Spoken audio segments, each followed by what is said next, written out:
matter if points are gained or points are lost, there will be much to discuss. For analysis regarding tonight's Winnipeg Jets game, here are Dave Manouk, Ezra Ginsburg, and your host, Drew Mindell. The Illegal Curve post-game show starts now. Good afternoon, Winnipeg. Good afternoon, Manitoba.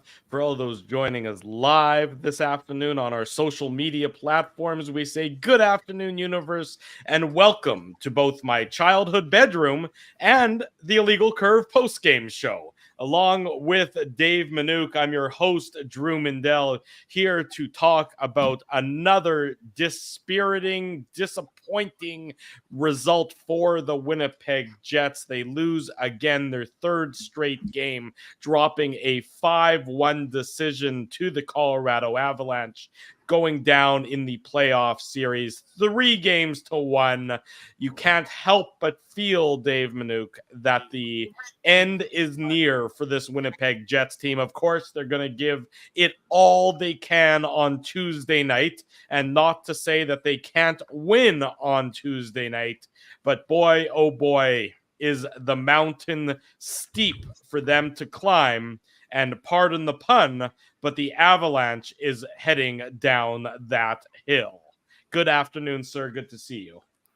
Good to see you, Drew. Good to see the good folks here in the chat. Thanks for joining us again for another edition of the Illegal Curve postgame show. This is what, Drew, let's do some math. 86, I think, of the season. But 86, yes, sir. Yeah, it's been it's a tough one. I can understand why Jets fans are fired up. You know, they didn't like the start. They would have been a little happier with the end of the first period. They would have been a little bit happier with the fact that, you know, their team came out in the middle frame and started off, you know, I thought pretty well.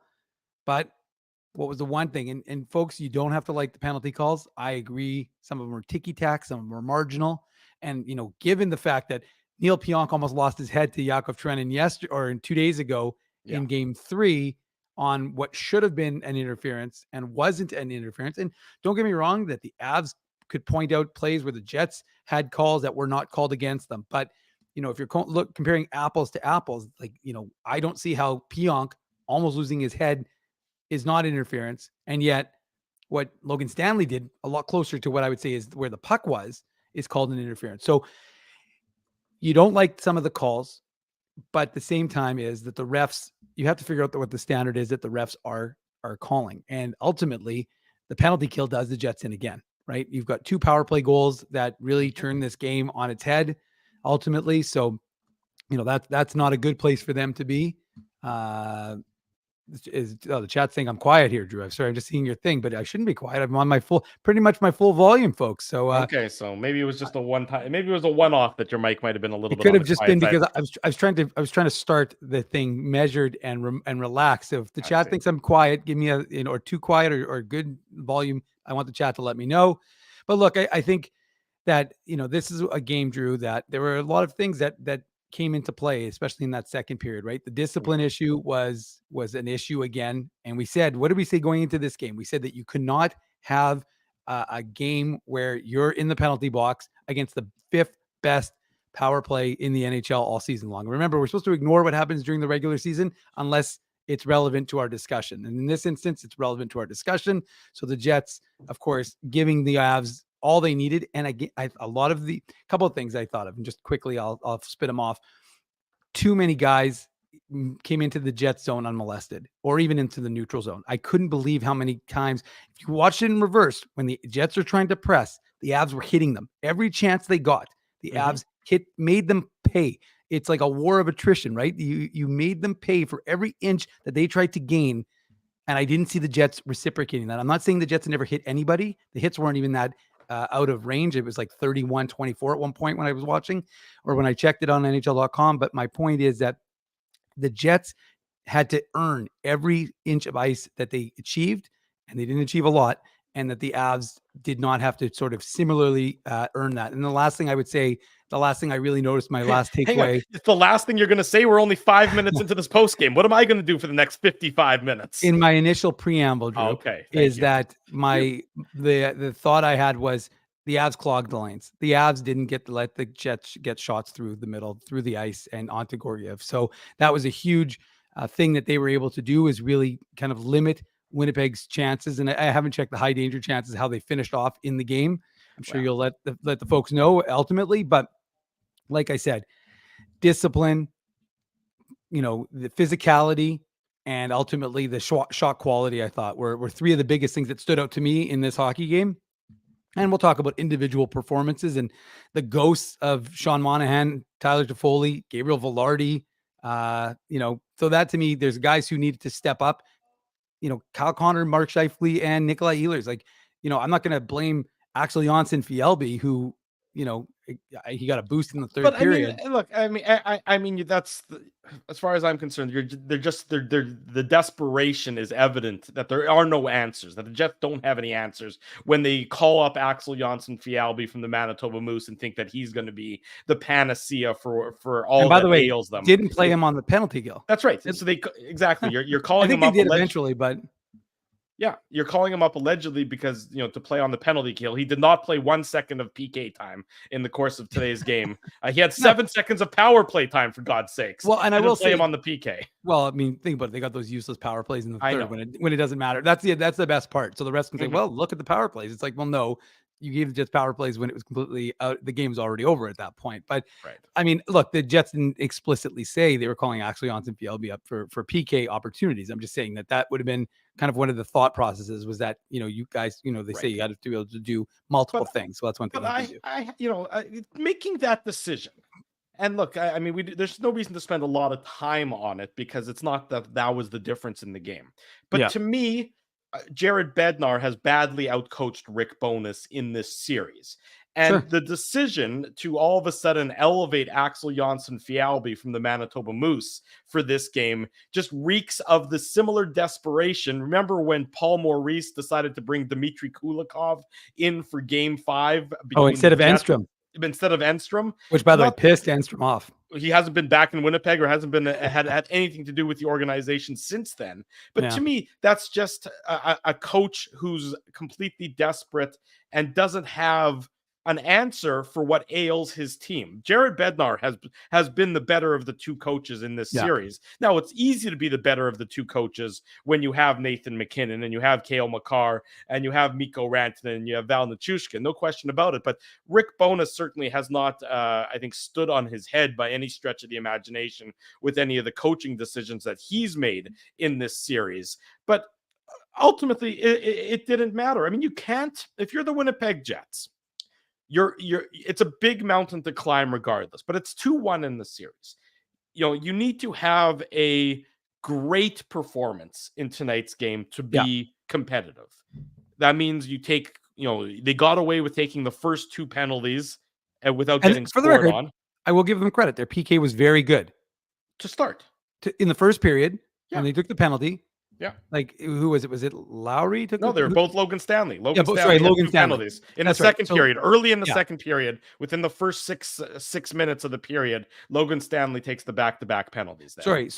But both those penalty kills, in my head, I'm watching this. I'm like, okay, this is going to be a turning point again. Right. But they were very good on the PK. Well, I have a note about those 2 penalty kills here. As I take notes and everything else. Wow, look at Drew being a good old host. It's not just chicken scratch either. You can actually read some of these notes, but they seemed like they were more aggressive on the puck carrier. As soon as they gained the line, the Jets PK appeared to be more aggressive in trying to disrupt things before the Avalanche could set up.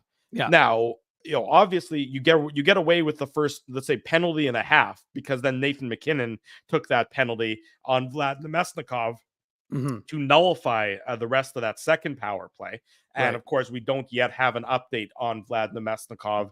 My understanding is this was according to Corey Masisak, who covers the Colorado Avalanche for the Denver Post, is that Vlad Nemesnikov was being transported to hospital in Denver. If you missed it, or if you're just joining us late now, Nemesnikov took a shot right off of what looked like the cheek, the face, tons of blood on the ice. Not a good looking scene, and we wish him nothing but the best. Of course, it looked bad on the ice, and I'm sure it hurt. And I don't think it's going to end up being The first thought that came to my mind when you saw him down like that was Brian Little. That was the first thought that came to my mind. Yeah. We remember Brian Little's career-ending, slap shot to the head. Yeah, we have a more recent example. We have an example of that just recently with the Moose, where Tyrell Bauer was in practice, got a Christian Reichel shot to the back of the neck. He was hit right here, and he was down, similar to Nemestikov, and not moving. The not moving part is the scary part. Because you're like, why is he not moving? Did it catch him in the neck? You see him in the face, and you're like, it still, could be his eye, but you're hopeful that maybe it was the cheek. But regardless, you hope for all the best for Vlad Nemestikov. That's right. You wish him nothing but the best. There's no question about that. And if there's an update coming on him, we'll bring it to you here live on the Illegal Curve post-game show, I'm sure. I think I saw Bailey, the intern, in the chat, so I'm sure Bailey will also she'll be monitoring. Yeah, Bailey's always good at monitoring the post-game comments. But back to the start of the game. The Jets need, that in the first, games 2 and 3, you've been badly outplayed. You've been badly outchanced. You've been badly the Avs have controlled the game. The Jets need to find a way to come out with a better start and really just slow everything down. And what happens in the first 10 minutes of the game? They get absolutely caved in. And if it's not for Connor Hellebuyck making a number of quality saves early in the first period, within the first 10 minutes of the first period, when the shots were 11-1 for the Colorado Avalanche, it's probably game over before the first 10 minutes of the period are up. Connor Hellebuyck holds the Jets in the game. He keeps them competitive in that first period. And, the Jets are, not to say fortunate, but to some extent, they're fortunate to get out of that first period tied up at 1. They get an opportunistic goal on one of their only scoring chances in the first. Colorado had already opened the scoring, of course, and we'll get into all the goals and everything. But it's just disheartening to see that that's the start that the Jets have, because we talked about it yesterday morning on the Illegal Curve hockey show. How are the Jets going to prove they're more than they were last year when they went out meekly to the Vegas Golden Knights in 5 games, when they were just when it was over before almost that game 5 started? Well, to do that, you have to make sure that you're there for game 4. And they weren't there to start game 4. Connor Hellebuyck was. And anyone who thinks that Connor Hellebuyck, again, let me reiterate this. If you think that Connor Hellebuyck has been the problem for the Jets in this series, I don't know what to tell you aside from the fact you are wearing some sort of blinders on regarding the Jets goaltender's performance. He's the only reason this is a close game. And then you're going to look at his stats and you might throw his numbers at me today and say the Jets need more from their goaltending. Watch the game and tell me that Connor Hellebuyck's the problem. And I just don't really, I have no argument against you because you're not willing to listen to reason. That's how many goals can Connor Hellebuyck score? As far as I know, the Jets scored 1. Yeah. So, I mean, again, you can argue all you want. 2 of the goals, and forget about the empty net goal, but 2 of the goals that changed the nature of this game were, or at least one of them for sure, was the power play goal, right? And then you had 2. So, I mean, that is, again, that let's put it this way. The Jets are the 8th least penalized team in the regular season. And I mentioned this on yesterday's show. They've now given up 6 goals on 15 chances. Now, you don't have to be a rocket scientist. You don't have to be a mathematician. But if you do the math on that, it's not good. It's around 40%. That's really bad. Really bad. So what was the key? What was one of the keys we talked about? Don't take penalties. Don't take penalties. We said that on Saturday. And I know, guys, the Jets, what did they average in a game, Drew? I mean, again, like I said, they didn't take a lot of penalties over the course of the year. So, and part of that also is because their PK wasn't very good. So you didn't want them to be taking penalties. So that was a key motivator. But at the end of the day, this Jets team, they did themselves in. Now, again, we have to credit Colorado because they're a hell of a good hockey team still. Right. And again, that's one of the things I think sometimes gets lost in the shuffle of these conversations is you're talking about the Jets not elevating. And look, there's no question about it. That's a part of this conversation. That's a part of this dialogue because there are a number of players who are not elevating their game sufficiently to offset what the Avs are doing. But you have to credit what the Colorado Avalanche are doing. I think they showed a graphic on the during the game about what the depth of you're getting in terms of the scoring from Colorado, right? Mhm. Lehkonen, Nikushian, like all these guys are stepping up and producing. It's not just McKinnon, it's not just Makar, it's not just Rantanen. So, and obviously they don't have Drouin. So, I mean, this is a team that's, understanding their limitation, right? Georgiev isn't like, let's be realistic. When we did the series preview, Drew, when we talked about it, we weren't giving the Avs the advantage in net, and we would say, having watched 4 games now of this series, that the Avs collectively as a whole, as a 5-man unit out there, have tried to limit the exposure of Georgiev. And that's obviously a decision the team's made, and then they counterattack, and they usually have created some good opportunities. So anyways, it's been an interesting series. That's all I'm saying. Rick Bowness is addressing the media in Denver right now, and I'll bring you some of the choice quotes as some of the reporters on site are doing us a favor by tweeting them out. Here's what Rick Bowness had to say. This is courtesy of Megan Angley, who, of course, was on the show last night, DVNR Avalanche. Quote, "You want adjustments? Stay out of the box. Manage the puck better." I mean, stay out of the box is pretty straightforward for the Winnipeg Jets. If you stay out of the box in today's game, yeah, really, you're 1-1. You're 1-1 after 20 minutes because you stayed out of the box in the first period. Then you start to play with fire, and you take the 2 early penalties, and you get away with one of them, and then another one is nullified by the McKinnon penalty, as I mentioned. But then you don't learn your lesson. The Jets are the kid who keeps testing and putting his hand on the element to see if it's hot, and guess what? It eventually got hot. And then as a result, you just can't afford to take those penalties. And I know that some of them are probably on the soft side. And I know that you might not like some of the calls. Both ways, by the way. Both ways. Sure. I mean, there were calls against the Avs that I was just like, really? I mean, even the McKinnon when he knocked Nemesnikov's stick. Yeah, right. Like, I mean, McKinnon's a smart player, so again, you don't put it past him. But like I said, same as the Stanley one, I would have liked to have just let them play, but the refs did not get the memo of this is playoff hockey, let them play. When asked about Cole Perfetti as an option for the Winnipeg Jets, quote, "We'll make some lineup changes," said Jets head coach Rick Bowness. So, what does that mean precisely? Does that mean Cole Perfetti is going to be in the lineup for Game 5? I don't know, but it certainly sounds like a possibility. But my problem with that, Dave, is I think it's too little too late. It's like when they were trying to pull Laurent Brossoit in the third period of the game. You're down 4-1. You have a late power play opportunity when Arturi Lehkonen takes the hooking penalty or Jack Johnson takes the tripping penalty. At this point, you're down 4-1. Lehkonen takes the penalty with 12 minutes to go in the game. Jack Johnson takes the penalty with 7 minutes to go in the game. You're down by 3 goals already. Who the hell cares if you get scored on into an empty net at that point? You're already down by 3. What does it matter if you're down by 4? That's when you need being at 4-2, obviously. Right. With 12 minutes to go is a lot different than being 4-2 with 3 minutes to go. It's again,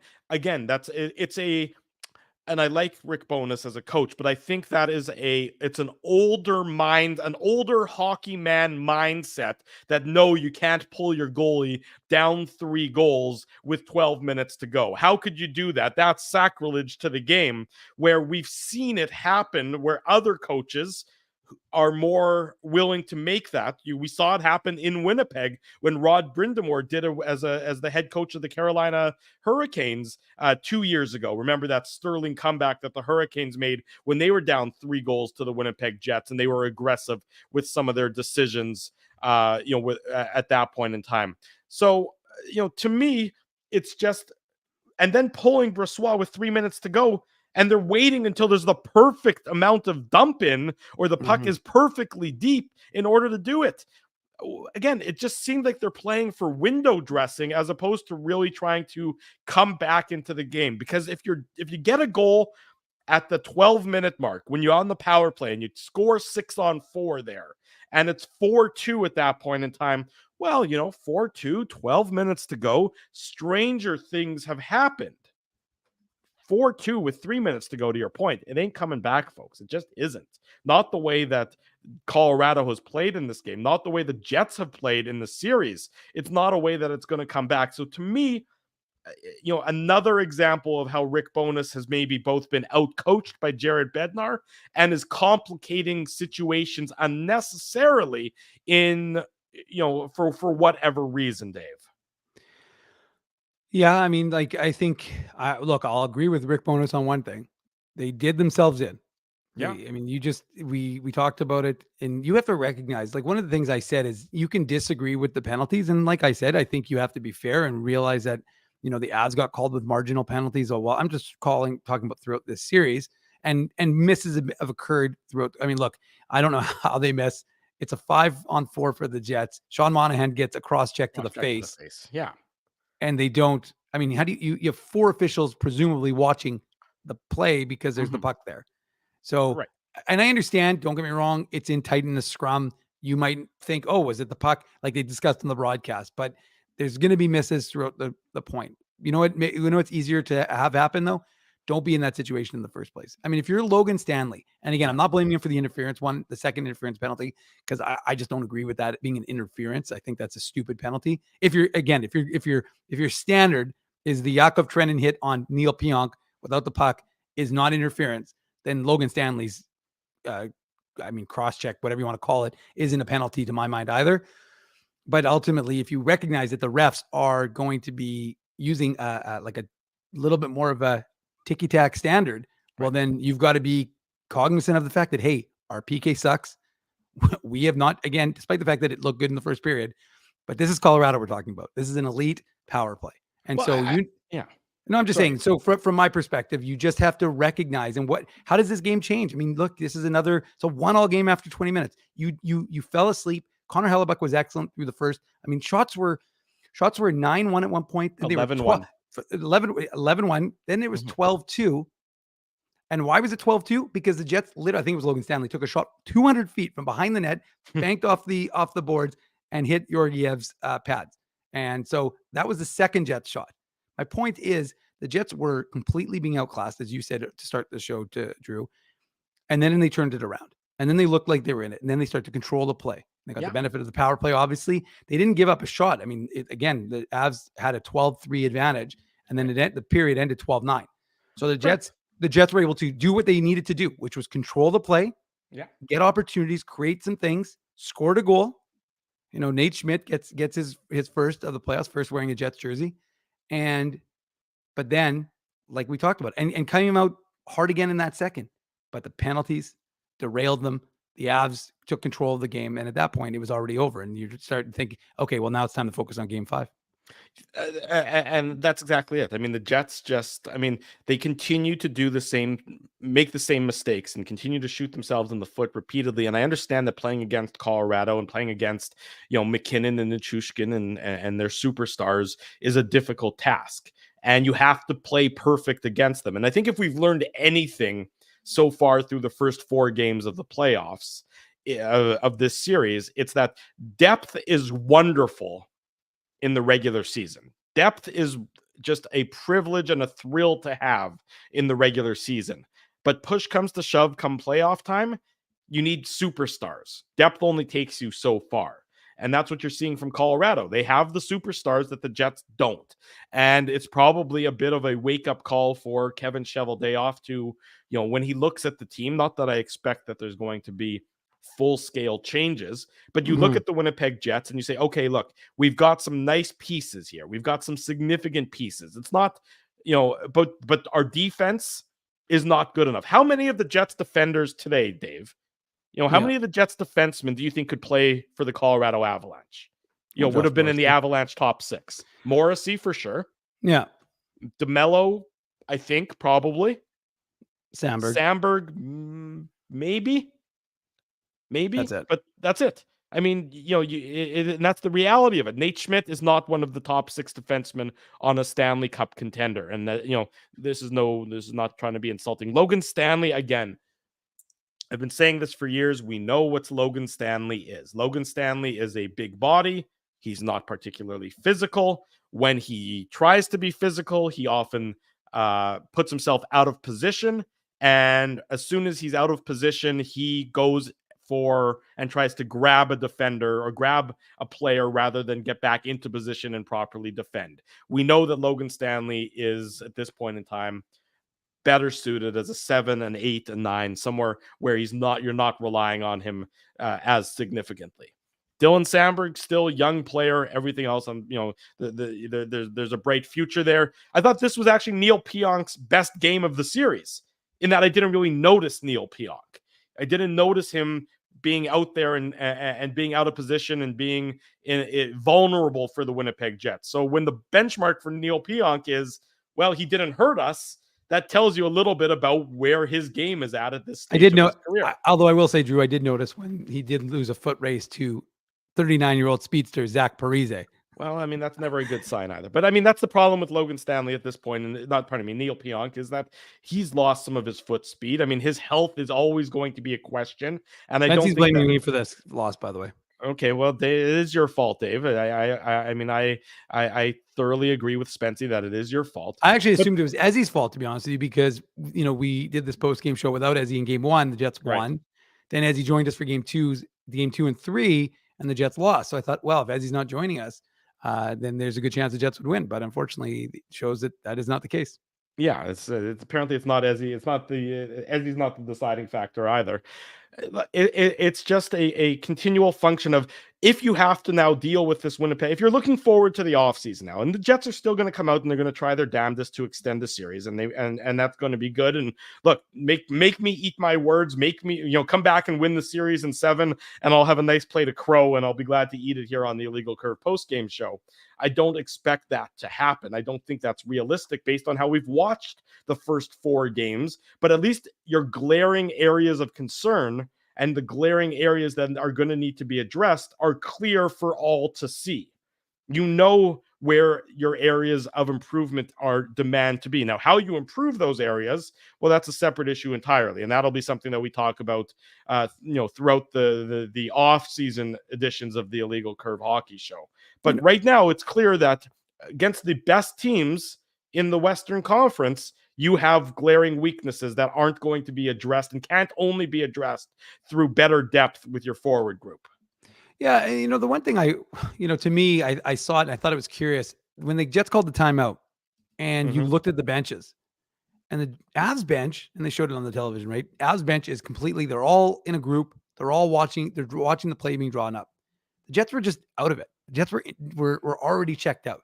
And that to me was just, it wasn't a good sign. It wasn't a good sign from the players. Like, again, this game was over. It was probably over at 3-1, but it was for sure over at 4-1. And I understand that the guys were already thinking about, but you still kind of needed to make a statement, right? Yeah. A statement that this game, you could do something in this period that you could draw on, in theory, if what those who have played the game have said, if you can actually bring something forward, some sort of good habit, something that you've done, then you could bring it into the start of the next game, in theory, as like I said, as they've said.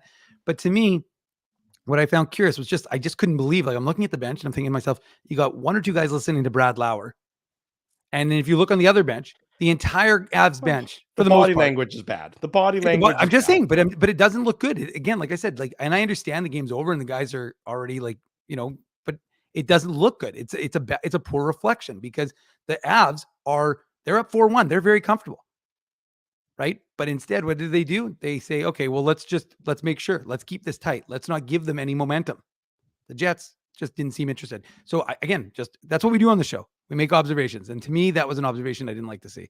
Fair enough. I want to give equal time. I addressed the issue about pulling the goalie on the power play. Rick Bowness also addressed it. This is courtesy of our friend Connor Harabchuk, who of course has been on this show before and does a lot of work with our friends at Winnipeg Sports Talk. Rick Bowness was asked about the decision to not pull the goaltender during the Jets' late third period power play. Quote, "I was kind of waiting to see how it went, but that power play looked good. They had chances. If the first half of that power play was really bad, then yeah, we would have called a timeout right there, pulled the goalie to try and get something going, but that power play looked really good, and their goalie made good saves."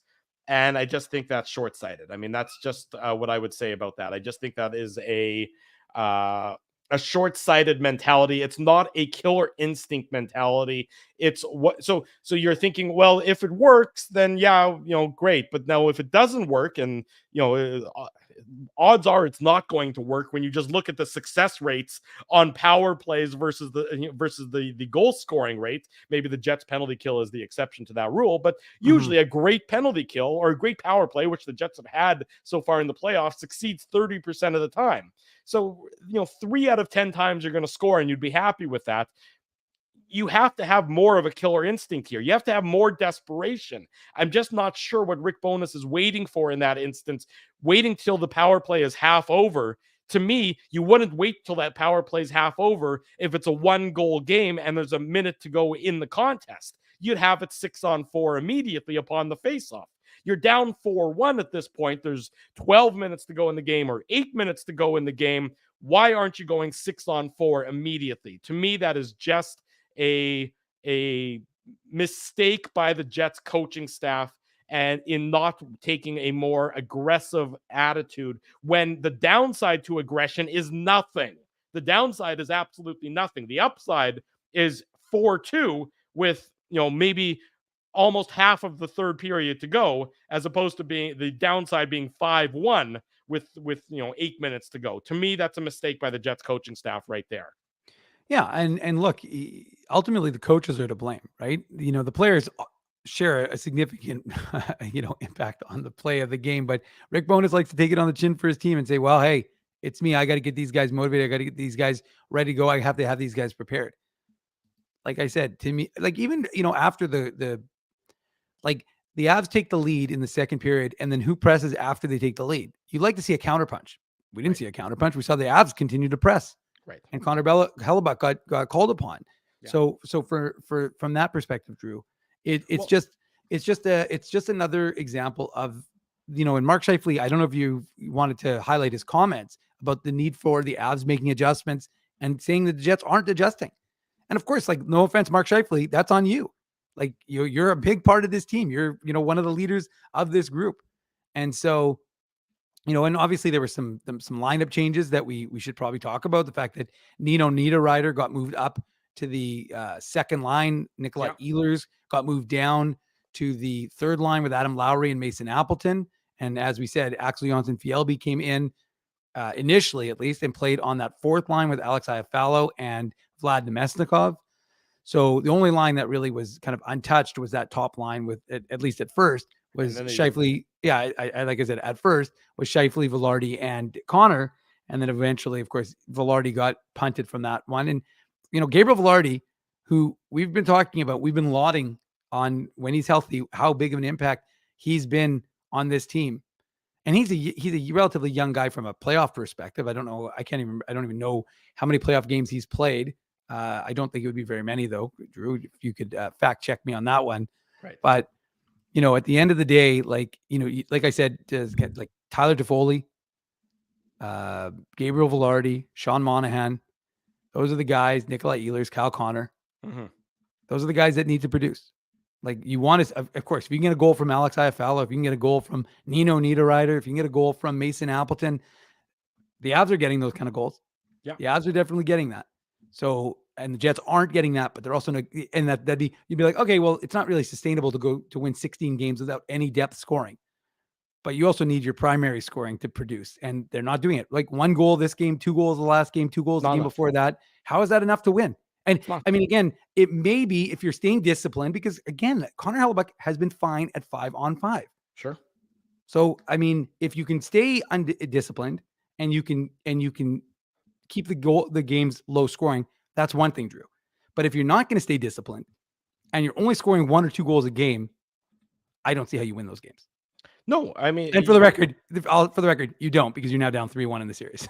That's just it. I mean, you don't have a chance at that point in time. It's too much to ask, for the Jets to take that many penalties, especially given their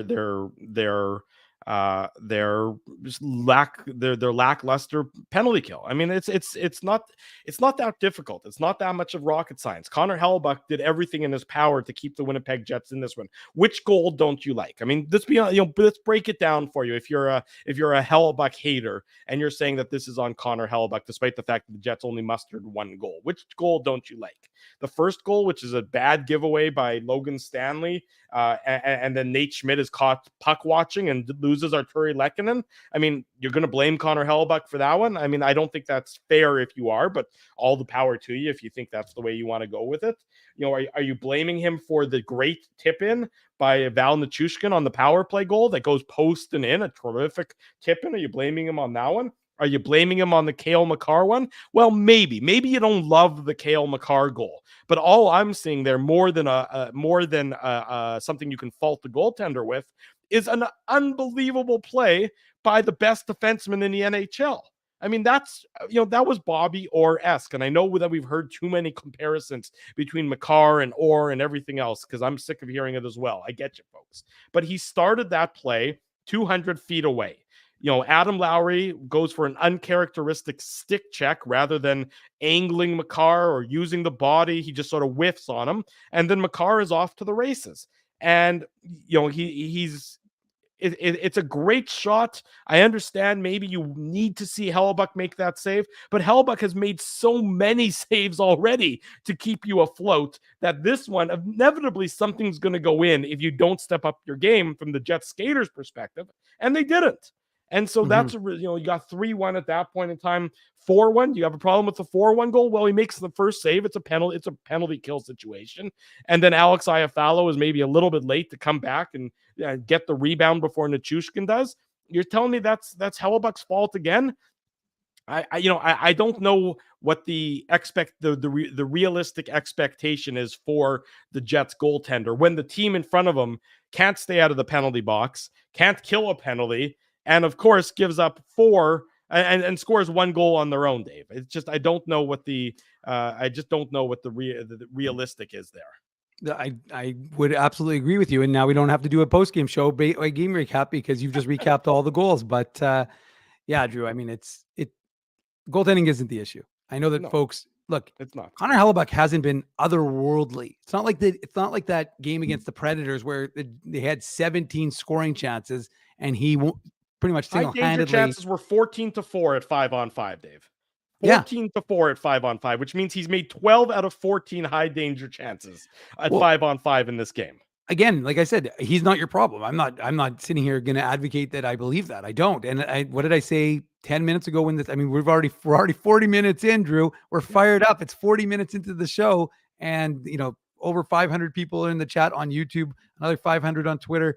We're loving you guys all joining us and girls joining us here on the Illegal Curve post-game show. But my point is that I wouldn't say it's Hellebuyck. I would just say it's the differences in this game is the fact that right now the Jets aren't creating. They're not matching the intensity that the Avs have brought.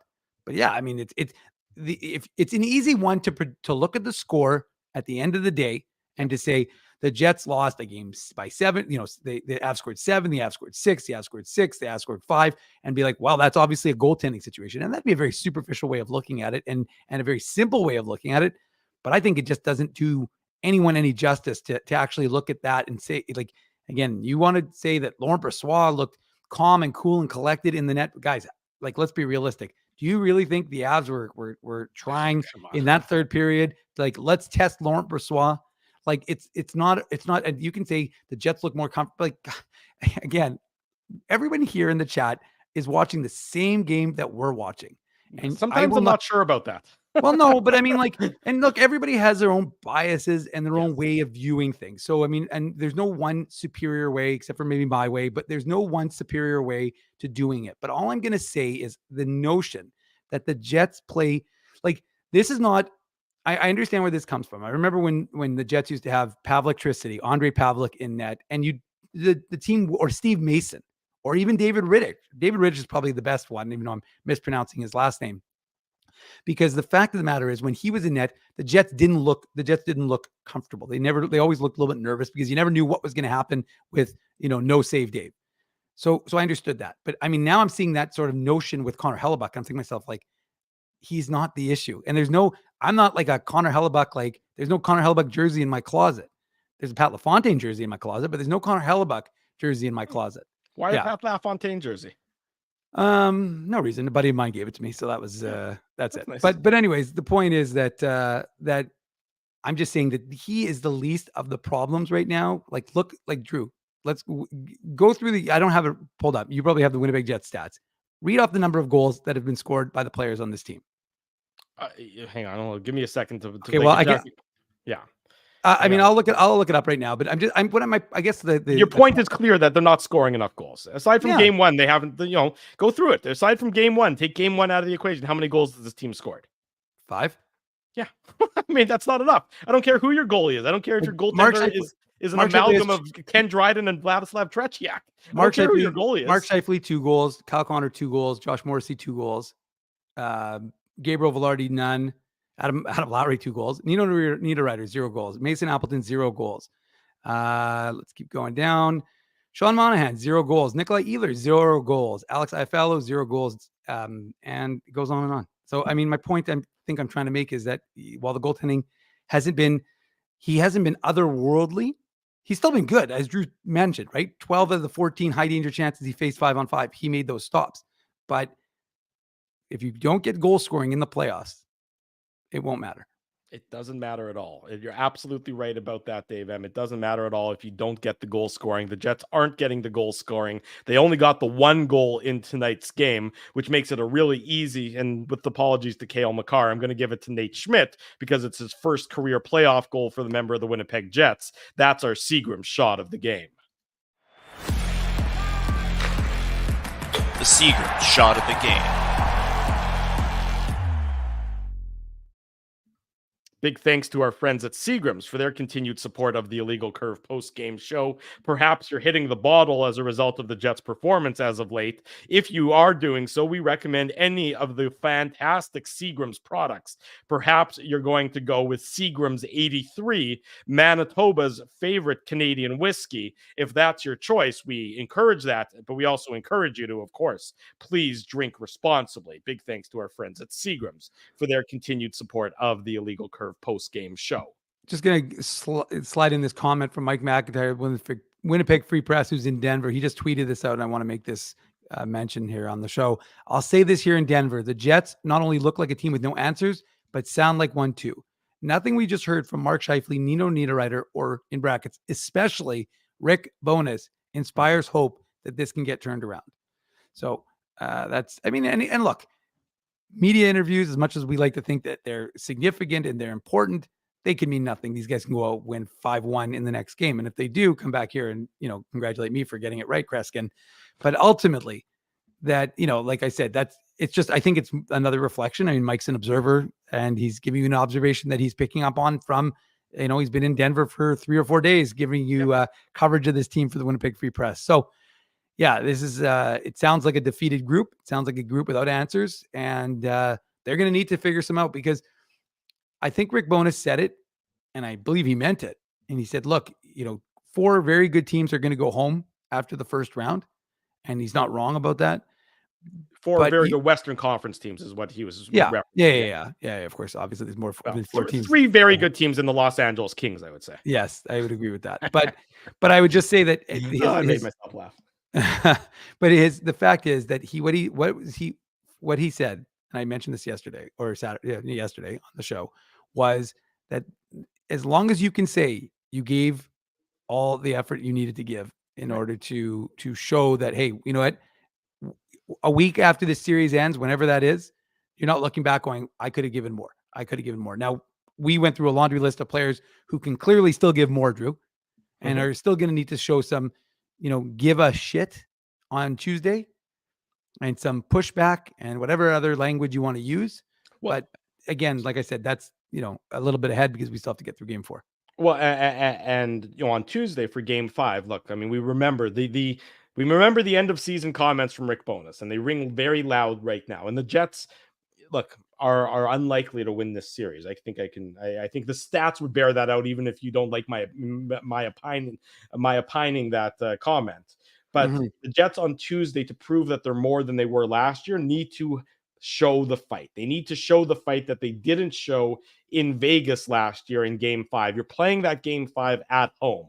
You want to have a performance that your fans can be proud of. And yes, it's an uphill climb, but it starts with one game at a time. It starts with one shift at a time. It starts with one period at a time. And that has to be the mindset on Tuesday night. Because if you come out and if you have a performance akin to what the Toronto Maple Leafs did on home ice last night, where they get booed off the ice because of how awful they looked and how they had their best players, their core four, sniping at each other on the bench.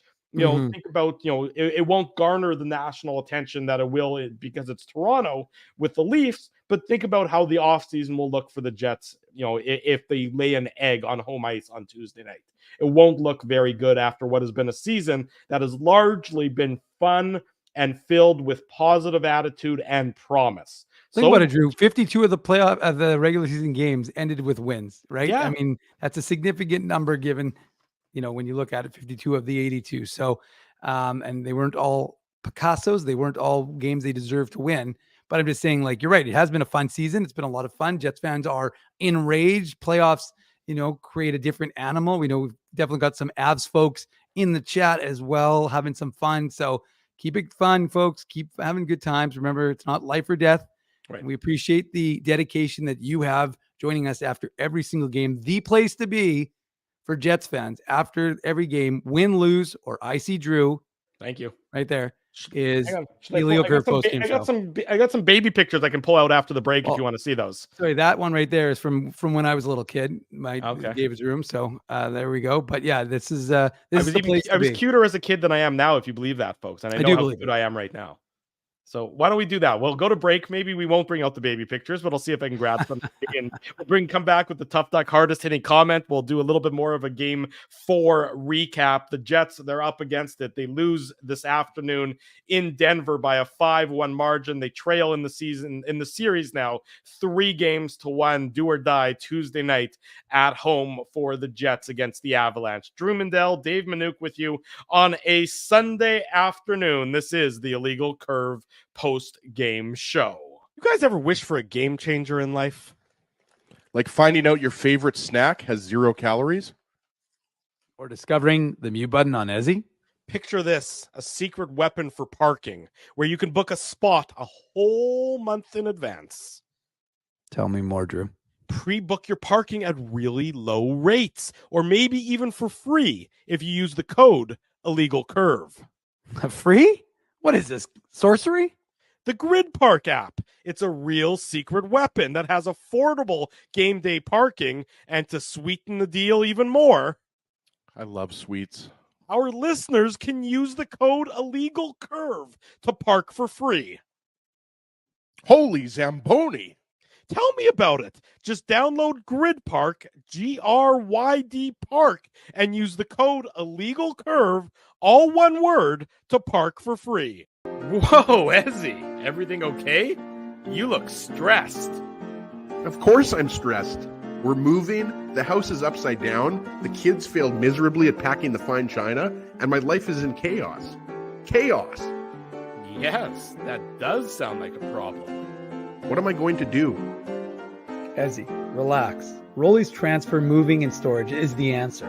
With 60 years of experience in moving Manitobans and a track record of exemplary customer service, one call to Rolly's and your stress is gone. No job is too big or too small. Just visit Rollies.com and they will take it from there. Thanks, Dave, and thank you, Rolly's Transfer Moving and Storage, online at Rollies.com. Your coworkers love you because you always make them laugh. You're the life of the party with stories that have them rolling on the floor. Or maybe you're just the quiet one in the corner with the one-liners that just slay. Do you have what it takes to become Winnipeg's funniest person with a day job? Try your luck. Hit the stage at Rumors Comedy Club, and you could be walking away with $1,000 cash. Winnipeg's funniest person with a day job. Presented by Rumors. For all the details, head to rumorscomedyclub.com. The game can change just like that.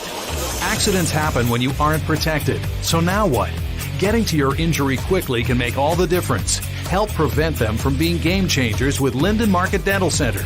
Bonding, crowns, bridges, and dental implants. State-of-the-art treatments are available to help you get back in the game.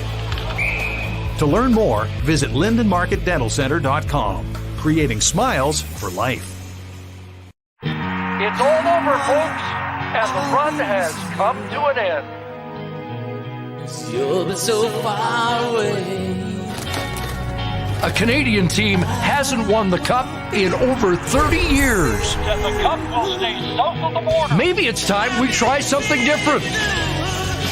This playoff season, let's cheer with the fans we've always cheered against. Team up for the Cup at Boston Pizza. For 3 generations and over 80 years, Tough Duck has been making apparel that works and plays as hard as the people who wear it. From jackets to work boots and everything in between, Tough Duck's clothing can handle the harshest environments, even the illegal curve hockey show. Work to live, live to play. Visit toughduck.com.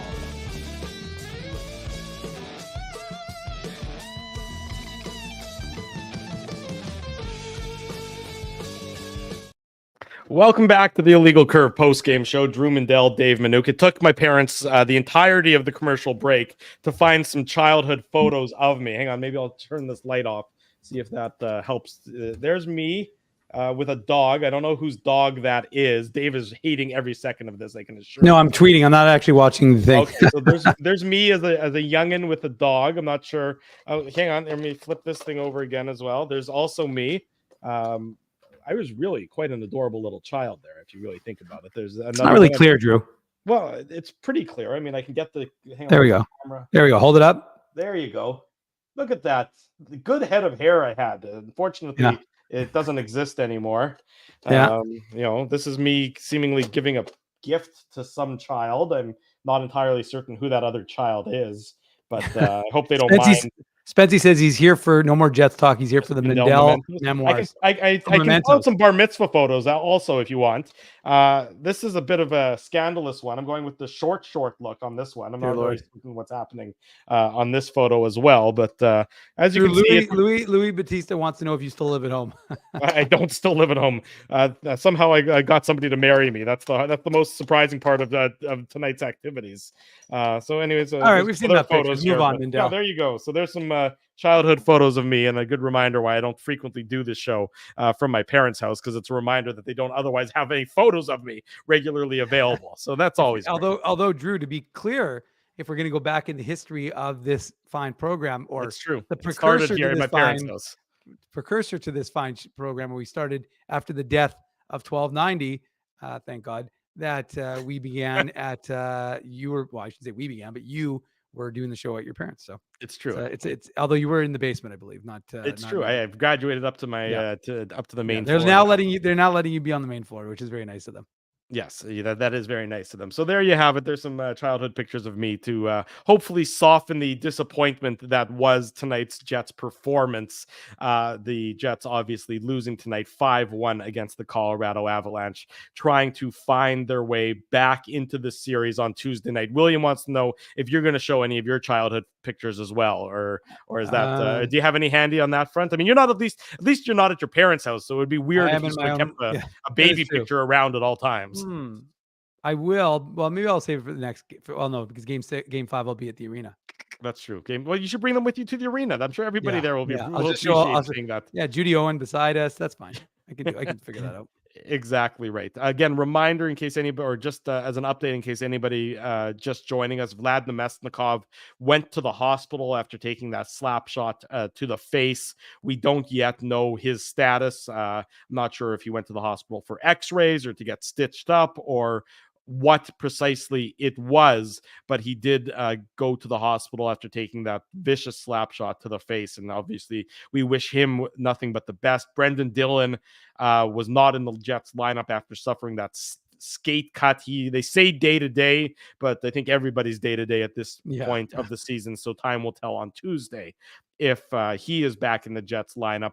We heard from Rick Bowness. It sounds like that Cole Perfetti is likely to make his playoff debut on Tuesday night in game 5. So you're going to see some lineup changes for the Winnipeg Jets. I don't know what that's going to necessarily do, but you might as well try something new at this point and at this point in time, because you're down 3-1. If you lose on Tuesday, there is no more tomorrow. So there's no point in keeping your powder dry for a potential game 6 until you win game 5.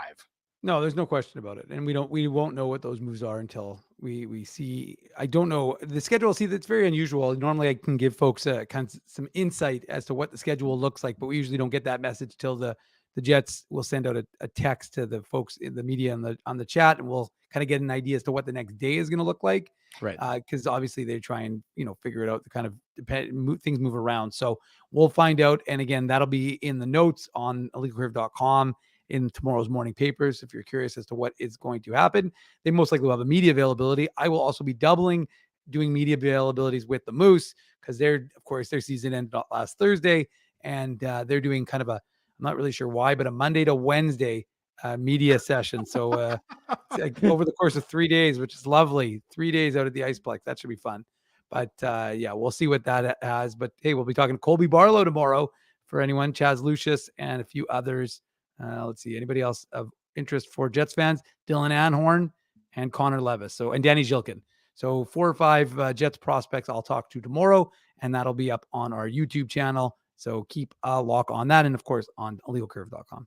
There you go, Dave doing Garbage Bag Dave for the Manitoba Moose. We want to remind everybody, of course, with Game 5 on Tuesday night back in Winnipeg, that means another edition, possibly the final edition, we shall see, of the Illegal Curve pregame show. That'll come to you live from City Place, downtown Winnipeg, second floor in the food court, prior to Game 5 between the Jets and the Avalanche. So that should, with game time being 8:30, which probably means closer to 8:50, the pregame show will run from 6:30 to 8 o'clock. So join us on Tuesday evening at City Place. Big thanks to City Place for their support and for their initiative that has brought the Illegal Curve pregame show to fruition. But we'll be live in the food court 6:30 to 8 on Tuesday night for the Illegal Curve pregame show, and then after the game, the Illegal Curve postgame show, where we will either be talking about a potential game 6 on Thursday night,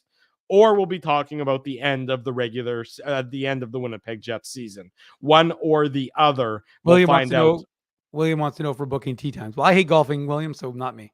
I'm not booking any tea times just yet because I think the weather report for Tuesday doesn't look great. But if somebody wants to take me golfing, I'm always happy to accept an invitation to go golfing, but I'm not yet booking my own tea times. Folks were golfing out at my main course when I do golf, which KP is frequently KP. So I saw some folks out at KP. Shout out KP.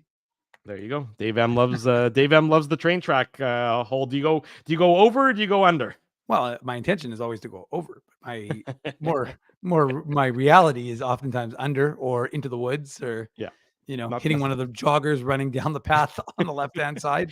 Look, it was their fault for being behind you anyways. If they didn't want to get hit by that golf ball, they should have known it was going to ricochet off a tree and smack them in the head behind you. That's their own fault. And as a result, you should feel no guilt over that, Dave Manouk. We'll wrap up the post-game show with the Tough Duck hardest hitting comment. The Tough Duck hardest hitting comment.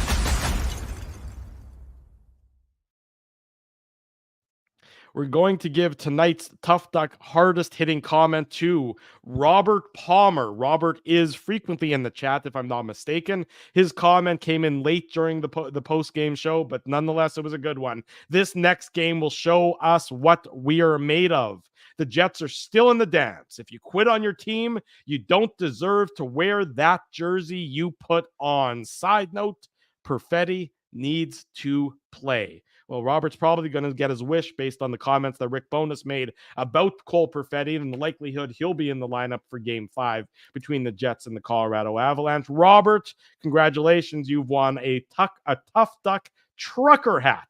Now that the weather has turned warmer, we don't give away toques, we give away trucker hats. So send me an email, drew@illegalcurve.com with your mailing address, or slide into my DMs @ICDrew, and our friends at Tough Duck will hook you up with that great prize. Congratulations to Robert. Congratulations to everybody who has won the Tough Duck hardest hitting comment, the 86 now times we have given away here on the Illegal Curve post-game show. Oh, and actually to that, Andrew, again, remember, folks, for those who are going on Tuesday, and I know that some folks are upset, but hey, you know what can make things a little bit easier? Your Winnipeggers.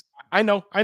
What is it? Is it free parking from Grid Park? It is free parking from Grid Park. Woo-hoo! So we've had some people reach out, Dave@illegalcurve.com, or I see Dave, send me a DM on Twitter, or just send me a message on Twitter if you can't DM me, and let me know if you want to go. What is this? This is just me playing with a sprinkler there. If you see that, I'm very excited about that sprinkler. Well, there you go. But forget about Drew's sprinkler, we're gonna make it tinkle when you sprinkle because you're gonna be getting free parking from Grid Park for Tuesday's Game 5 here in Winnipeg. So send me a message, IC Dave or Dave@illegalcurve.com, and we'll hook you guys up. And like I said, I've probably got 4 or 5 left. I'm not going to say we're going to get rid of them all because, you want to have a little faith. Maybe you'll need them for Saturday night, Game 7, downtown Winnipeg. But for now, for Game 5, if you want to go to the game and park for free, hit me up with an email and we'll send you a code. That would be wild if there was a Game 7. Obviously, that would be, I would suggest, unexpected at this point in time, but stranger things have happened. The Jets will have to dig deep to make it to a Game 6 before they can think about a Game 7, and it all starts on one Tuesday game at a time, night. Drew. What's that? I'm playing the role of Ezzy. I'm interrupting you. One game at a time. Thank you. I appreciate you interrupting me and playing the role of Ezzy. I was worried that nobody was going to do it in the course of tonight's post game show.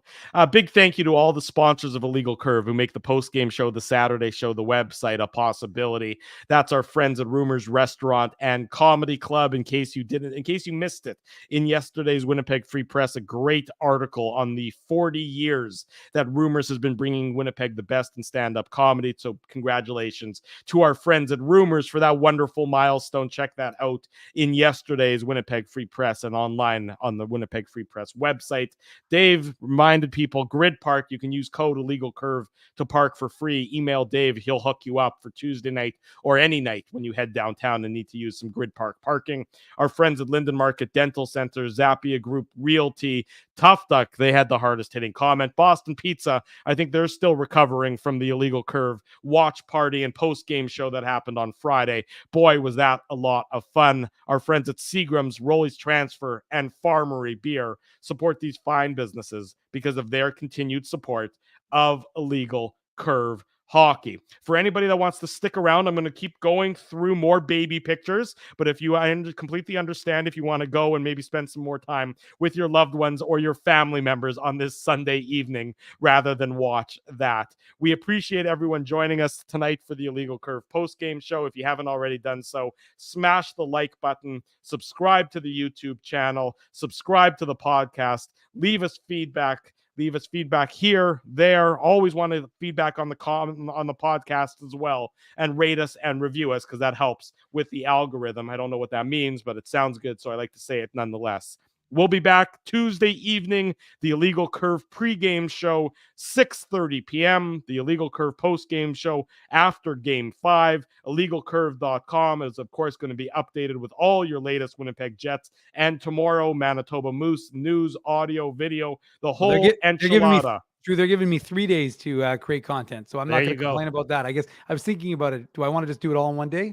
No, this gives me 3, although I don't know how I'm going to do it on Tuesday when it's a Jets game day, but we'll figure that out. You'll clone yourself. You got 48 hours to figure that out. So something to go ahead and do. Thanks everyone for joining us all weekend long. It's been great. Have a great rest of your Sunday. We'll see you Tuesday evening. For Dave Manouk, I'm your host, Drew Mindell. This has been the Illegal Curve post game show.